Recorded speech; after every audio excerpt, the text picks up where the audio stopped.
Oh God, is that Jake? What is he up to this time? Hey everyone! The prodigal son has returned. Time to enjoy some good food. Excuse me, sir. Could you please lower your voice? We're trying to enjoy our meals here. Oh, sweetheart, don't worry about it. I can do whatever I want in this place. My brother owns it. That doesn't give you the right to disturb others. I'm sorry, he's my brother in law. Let me talk to him. Thank you, Kim. I understand it's not your fault. Your grandfather's legacy deserves better. Jake, you know the rules. You can't just barge in here, create a mess, and harass our customers. Oh, look who finally decided to speak up. Miss Perfect Kim. Always follows the rules. Well, guess what? You're my sister-in-law, so you gotta be on my side. Mark and I built this business together, and it's not about taking sides. It's about respecting our customers and upholding the standards set by my grandfather. You can try all you want, Kim, but you can't get rid of me. My brother will always protect me. We'll see about that, Jake. The diner's success isn't built on entitlement. Oh, come on. Don't be so stiff. I was just joking around. Get me a nice bowl of noodles, huh? My name is Kim, and I was a 40-year-old woman living in a small town with my husband, Mark. We had been running a beloved diner called Sunflower, which had been in my family for generations. The diner held a special place in the hearts of the locals, all thanks to my late grandfather's unwavering dedication and impressive talents. My grandfather was truly a remarkable man. Despite battling cancer, he remained resilient and never complained about his declining health. He continued to serve his loyal customers until his last breath, pouring his heart and soul into every dish. It was his commitment that made Sunflower the cherished diner it is today. Before his passing, my grandfather had anticipated the challenges that would lay ahead of us. He knew that the responsibility of running Sunflower should be carried forward, and he entrusted me with this task. Of course, it was a big responsibility, but I was proud and ready to inherit this precious place. However, after my grandfather's demise, I noticed a change in Mark's attitude towards the diner. He started expressing dissatisfaction and saying things to imply that it should be his duty to take over as the owner. Mark argued that he was a better manager, ignoring the fact that I had better cooking skills. The sudden shift in his attitude shocked me. We had always worked as a team, complementing each other's strengths, and I had never seen him express such entitlement and selfishness before. Sure, we had arguments from time to time, but I would have never seen that coming. It was disheartening to witness his growing discontent and his attempt to undermine my role in running a business that my own grandfather had left me. I was growing more and more impatient with such nonsense. I didn't start any heated argument with him, though. After all, it was my husband, and I cared about him. Tried to reason with Mark, explaining that my grandfather's decision was well thought out and based on his deep understanding of our roles in the diner. I reminded him of the love and trust my grandfather had placed in me, hoping that he would understand the significance of honoring his wishes. Plus, I was the one who understood all the recipes and maintained connection with frequent customers. I had closely observed my grandfather's cooking techniques and learned how to replicate those delicious signature flavors of Sunflower's foods. However, instead of finding common ground, our conversations only seemed to exacerbate the tension between us. Mark remained adamant and he wasn't willing to compromise. It seemed to me that his desire to take over the diner overpowered any sense of unity we had built over the years.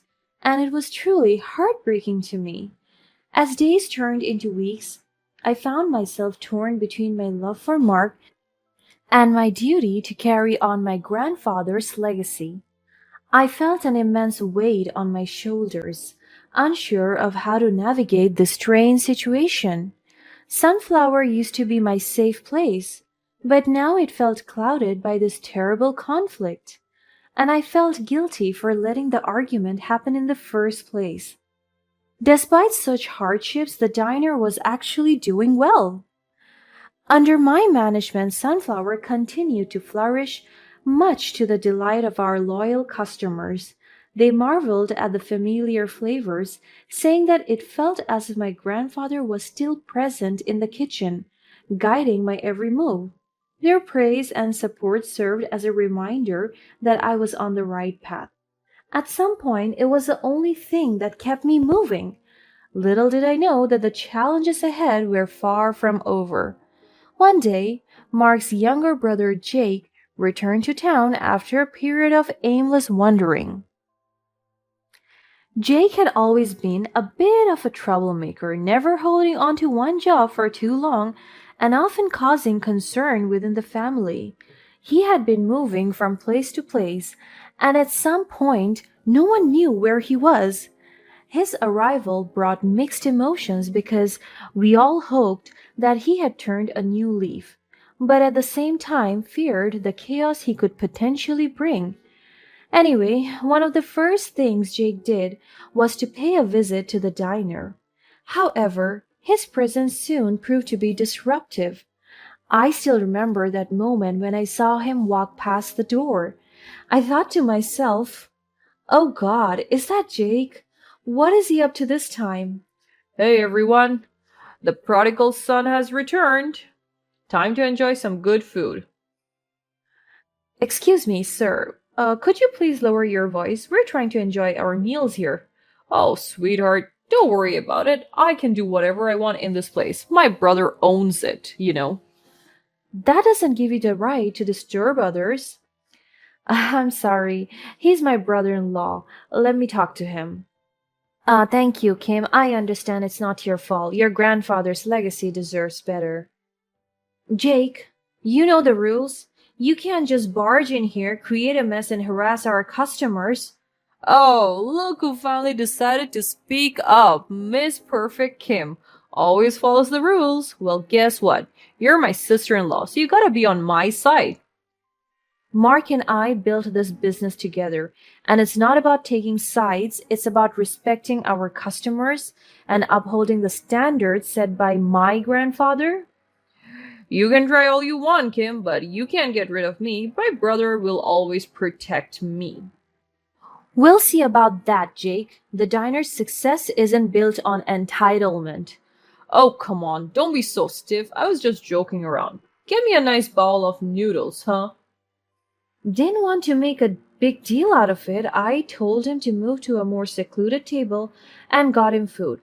I went to call Mark, and the moment these two saw each other, they started becoming even more disrespectful. Jake was like the more terrible version of Mark. He behaved boisterously, creating a commotion that disturbed the peaceful ambience we had cultivated. To make matters worse, he carelessly dropped his food on the floor, showing no regard for the effort that went into preparing it. His actions were in stark contrast to the value we held dear at Sunflower: respect, kindness, and an appreciation for good food. To add insult to injury, Jake shamelessly enjoyed a hearty meal and left without paying. It was clear that he saw the diner as nothing more than a source of free food, and he would ignore the hard work and dedication that went into its operation. In the following days, Jake audaciously returned to the diner, hoping to indulge in more free meals. He seemed to have no difficulties taking advantage of the family. His behavior threatened the atmosphere we had strived to maintain, and that deeply troubled me. Frustrated by Jake's presence and his attempts to exploit the diner, I decided to confront Mark and his brother's actions. I urged him to address the situation and put an end to Jake's disrespectful behavior. However, to my surprise, Mark refused to do anything about it. He chose to turn a blind eye to his brother's terrible behaviors. It seemed that Mark's loyalty to his sibling outweighed his responsibility as my husband and business partner, and that saddened me greatly. I was only growing more and more distant from Mark. As if everything wasn't bad enough, Jake was extremely calculated. Sensing the conflict in our marriage, Jake seemed to see an opportunity to manipulate the situation to his advantage. He began visiting the diner more frequently, engaging in secretive conversations with Mark in the kitchen. Their hushed whispers and exchanged side glances only fueled my suspicions. Jake's visit to the diner also became increasingly annoying. It was as if he took pleasure in testing the boundaries, pushing against the values that Sunflower stood for.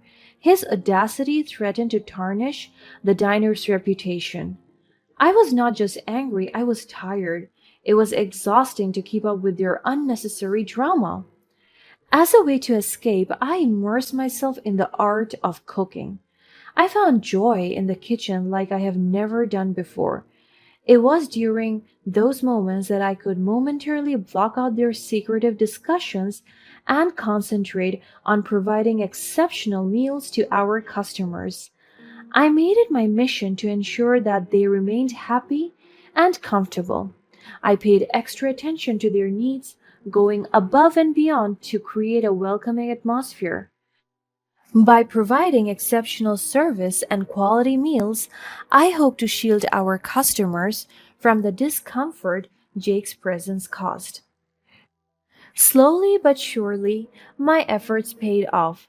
The smile on our customers' faces, the appreciative nods, and the kind words of gratitude reassured me that I was succeeding. Despite the chaos in my personal life, Sunflower remained a place where people could find joy.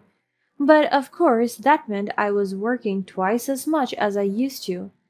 During one of our diner's scheduled days off, I decided to pay a visit to Sunflower to catch up on neglected cleaning tasks.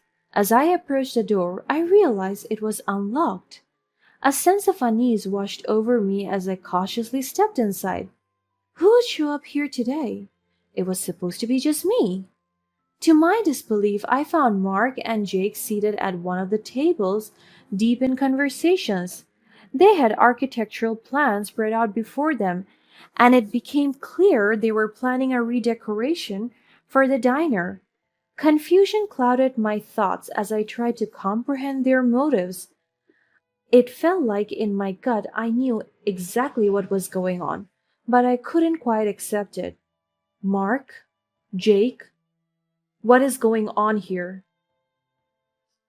Kim, now that you've caught us here, it's time you face the truth. We've discussed it, and we believe it's best for the diner if Jake and I take control. We have new ideas and fresh perspectives. You have had your chance. How can you say that? This diner has been in my family for generations. My grandfather entrusted it to me. Come on, Kim, let's be realistic here. You're not a businesswoman. Mark has the skills to manage the diner better than you ever could. Skills? Managing the diner goes beyond just skills. It's about persevering the heart and soul of the place. God, enough with that talk. Love and passion can only take you so far, Kim. You're too stuck in the past. No, Mark, I have seen this diner flourish under my management. The customers love the food, the atmosphere. They feel a connection to my grandfather. I have honored his memory, and you want to tear it all down? Oh, please. Your attachment won't pay the bills, Kim. We have investors interested in our new vision. This is not just about growth and profit, it's about the community. You both have no respect for that. Mark, how could you do this to me? To us? The decision has been made, Kim. It's time to move on. You'll get your fair share in the divorce settlement. This is what's best for everyone involved. Divorce?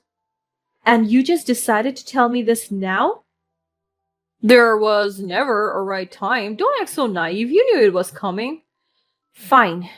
You can put an end to this marriage, but you can't take Sunflower away. I will fight for what's rightfully mine for the diner's legacy. As we spoke, Mark gave me the divorce papers. The words written on those sheets declared that our marriage was over. It was an unimaginable blow, as the vows we had once exchanged now felt hollow. The pain cut deep as the reality hit me like a punch to the gut. Mark had manipulated me, exploiting my dedication to the diner, all while Jake secured financial support to purchase my half of the diner's ownership. In this twisted turn of events, it became clear that Mark and Jake had been working together, planning and scheming behind my back. The weight of their actions threatened to crush me, but I knew that I couldn't let their betrayal define me. I had a choice to make, to succumb to the pain or rise above it. The path ahead would be filled with legal battles, emotional turmoil, and rebuilding my life from the ground up. But I was determined to master every ounce of strength, to prove that the Sunflower Diner deserved it all. And so I summoned my strength and sought legal counsel to contest Mark and Jake's claim over the diner. As the legal proceedings began, I soon realized the uphill battle I faced. The brothers had managed to hire reputable lawyers, making their case appear intimidating. But I knew justice was on my side. I turned to the online community for support, sharing the story of the diner's origins, the deception I had endured, and the threats to its legacy. I was amazed by their response. People rallied behind me, expressing their outrage at the brothers' deceit.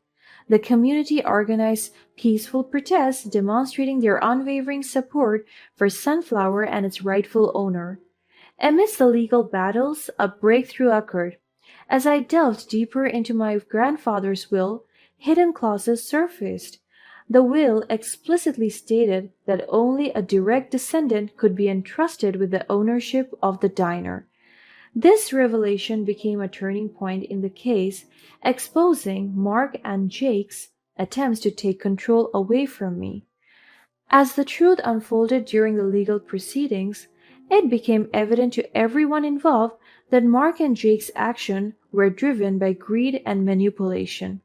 The court ruling down came in my favor, acknowledging my rightful claim as the true heir to the diner. With the legal victory, I embarked on the task of rebuilding the diner, determined to breathe new life into the establishment while honoring my grandfather's legacy. I poured my heart and soul into its restoration. The support of the community continued to fuel my dreams as they eagerly returned to Sunflower, embracing its revival with open arms. Meanwhile, the consequences of Mark and Jake's tricks caught up with them. They were ordered to pay a significant sum as a result of their action, and their promises to the investors were never fulfilled. Unable to meet their obligations, they were forced to flee the town, and I never had to see the two of them again. In contrast, I found peace and joy in the knowledge that justice had been served. The diner, once threatened by their betrayal, thrived under my care. As the years passed, Sunflower became a beacon of hope and inspiration. I cherish my role as its owner and protector, ensuring that my grandfather's legacy continued to live on. The happiness I found in my work and the unwavering support of the community became the foundation for a future that was brighter than I had ever imagined. And as I stood behind the counter of Sunflower, greeting the familiar faces of loyal customers, I knew that the triumph over Mark and Jake had forever shaped my life. I am now happier and more grateful than ever.